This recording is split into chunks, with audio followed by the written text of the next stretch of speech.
Hey guys, how's it going? Allie Marie here with My Catholic Perspective. On Thursday, I talked about inauthenticity on social media and how it kind of drives me a little crazy. And I realized after posting how much of like a first world problem that seemed like with everything going on in Israel and the Gaza Strip, and just some issues going on here in the States, pipelines being shut down, there being an insufficient amount of gas for people to be able to get to and from work using their vehicles. And I wanted to talk about hoarding as a form of insecurity and control. My husband and I, we disagree on some budgetary stuff. I think the grocery budget should be much higher than he thinks it should be. So we've had to meet in the middle quite a bit on that. And I have found for myself, I tend to struggle with a bit of food insecurity. I always want to stock up the pantry. Every single time I go to the store, it seems that I was always accumulating more and more for the pantry, more and more for the freezer. And stuff wasn't getting used. Things would sit in the freezer for months and never be touched. And basically it felt like I was preparing for D-Day or something else, who knows. But he's really brought me back into this whole idea of we only need $100 a week to get by on groceries for our family of four, which obviously it has adjusted and shifted.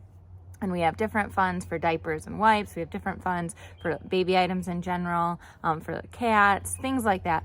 But this whole idea that we don't need to be spending $240 a week on groceries was so foreign to me. And I see it a lot in a lot of different scenarios, right? So we have food insecurity that's very common and known. We were raised, when people went through the Great Depression in 1929, they basically did need to hoard stuff and bring things in because they didn't know, what money flow was going to look like, what cash flow was going to look like that next week, whether things would be available or not. Different, is disaster going to strike? Do we have to have our pantry stocked in case we go to nuclear war and there's some sort of nuclear fallout and we have to be able to survive in our basement for 2 months? There was a legitimate need for 2 months worth of groceries in the house. Nowadays, right now, that's not so much the case. But so we can talk about food insecurity, but there's also other forms of insecurity, right? Like love. If we're absent on love, we can hoard relationships. We can seek to find that fulfillment of love through other people, through living virtually, simultaneously through people in TV shows or movies. We can accumulate things in that way, just trying to fill some sort of void that's there, when ultimately it's a void only God can fill.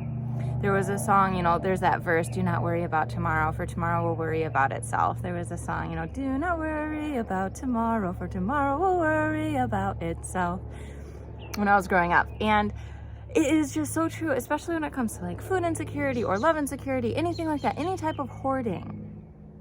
God is in control. God is looking out for our needs. God knows. And that's not to say don't use your brain. That's not to say don't think about what you need. Don't not plan for dinner. Don't not make a meal plan because, God's got this, pie in the sky. We're going to live off love. It's not a problem. We do have physical necessities in this world due to our humanity, due to our physical nature. And so I just want to encourage you, though, to allow God to work in you in that way, to allow him to fill that need and kind of let go of that control a little bit. Because, for me, letting go of that and just saying like, okay, I need 7 dinners, 7 lunches, 14 snacks, and base this off everything that I know about our family. How much do we eat? How many eggs do I need to make in the mornings? And go from there. Because once we start hoarding, once we start trying to fill that void with something that's other than God, it just, it ends up actually depleting us. It ends up depleting whatever nature that we would have to say, God, I surrender it all to you. You're in control. Guide me to where I need to be. It's a discussion my husband and I have regularly again about the budget, because for me, I'm like, don't worry about tomorrow. God's got this. There will always be enough money. And he's the other way, where he's like, well, no, we have to use our brains. We have to plan. We have to do these things. I have to put money aside for retirement. We need to have the savings account for if the car breaks down. We have to have the savings account. We have like 20 different sinking funds going.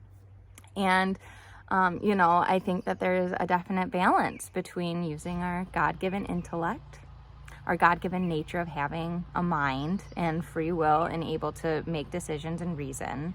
And also in surrendering that control to God and saying, God, I trust you. Jesus, I trust you. We are going to get through this. It's all going to be okay. Like, you are in control. And ultimately, yeah, that hoarding piece, though, is just trying to gain that control back, trying to fulfill this insecurity that we may have.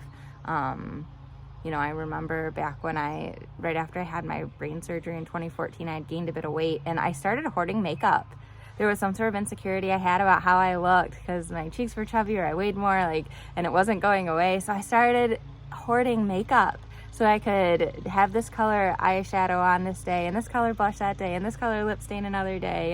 And I just started hoarding all these samples. I was on Ipsy and Birchbox and all these different places looking for security in how I was appearing, instead of just surrendering that to God and saying, God, I'm made in your image. God, you made me exactly how I am. And, I'm perfectly fine. And I don't need to hoard all of this stuff to look beautiful, to exhibit that femininity and that beauty that you have inherently given to me, given to everybody. We all have that. So, those are just my thoughts for today. I just got back from grocery shopping, and I had done a grocery haul on Instagram last week, and everyone was interested in it. And so now this week I'm like, I don't really feel like doing this. I don't want to lay all my groceries out on the counter and go through everything I just purchased.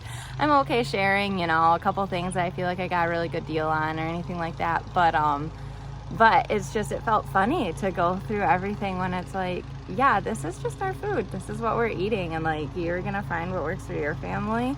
But ultimately just try to focus on, what do you need for today? What do you need for this week? If you forget something, you can always go back to the grocery store. It's not the end of the world. And focus more on that aspect of just trusting God and surrendering that control and any insecurity that you may feel to Him. So I do pray that God grants you the resources that you need to draw closer to Him and in turn to those around you. And I pray that you're able to make it a great day. I'll see you again next time.